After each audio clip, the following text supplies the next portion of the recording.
जी के जूता चप्पल से भी इन्होंने प्रेम किया है। आप सब लोग जानती हो, किसी भी लड़के का जब विवाह होता है तो हमारी माताएं बहनें उस दुल्हा से मजाक करती है, जिसका विवाह हुआ रहता है मजाक करती है, कर लेता है तो कपड़ा हटाती है तो उसमें से जूता चप्पल निकल जाता है, हंसी मजाक करती है। तो भगवान चारों भाई जब कोहबर में गए तो मिथिलानियों ने भी सीता जी की जूती एक कपड़ा में लपेट कर एक कोने में रखी थी। मिथिलानियों ने कहा कि आप प्रणाम करो। भगवान ने कहा ये कौन है? मिथिलानियों ने कहा कि यहाँ के पुरखा पुरनिया है, प्रणाम करो। अंतर्यामी परमात्मा श्री राम समझ है, ये पुरखा पुरनिया नहीं है, इसमें तो सीता जी की जूती है।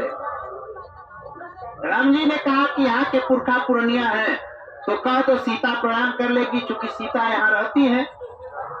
हमारे पुरखा पुरनिया अयोध्या में है, जब हम जाएंगे तो प्रणाम कर लेंगे। राम जी प्रणाम नहीं किए। तब माताओं ने लक्ष्मण जी से कहा आप तो बड़े सीधे लग रहे हैं, आप बड़े सरल हैं, आप प्रणाम करिए। लक्ष्मण जी ने कहा हम कितने सरल हैं तो परशुराम जी जानते, हम भी प्रणाम नहीं करेंगे। लोगों ने शत्रुघ्न जी से कहा, शत्रुघ्न ने भी प्रणाम नहीं किया। और जब भरत जी से कहा गया तो भरत जी दूर से नहीं बल्कि उस जूती पर लौट करके साष्टांग दंडवत प्रणाम करने लगे। लौट गए, आज जब जूती पर लौट गए, दंडवत प्रणाम करने लगे।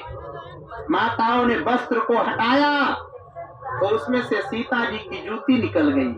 और जब सीता जी की जूती निकली तो लक्ष्मण जी की आंखें लाल लाल हो गई। लक्ष्मण जी ने डांट करके कहा भैया, राम जी को कहा गया इन्होंने प्रणाम नहीं किया, हमने प्रणाम नहीं किया, शत्रुघ्न ने प्रणाम नहीं किया।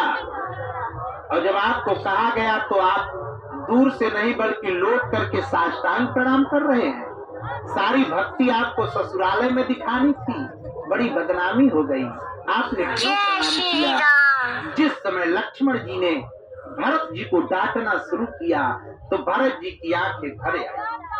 भरत जी ने रो करके कहा कि प्यारे लक्ष्मण सुन लेना, तुम्हारे मन में राम और सीता में अंतर हो सकता है, लेकिन हमारे मन में जितना कीमत राम के जूता का है उतना ही कीमत सीता के जूती का है। राम और सीता में कोई अंतर नहीं है। बोलिए श्री सीताराम नाम महाराज के।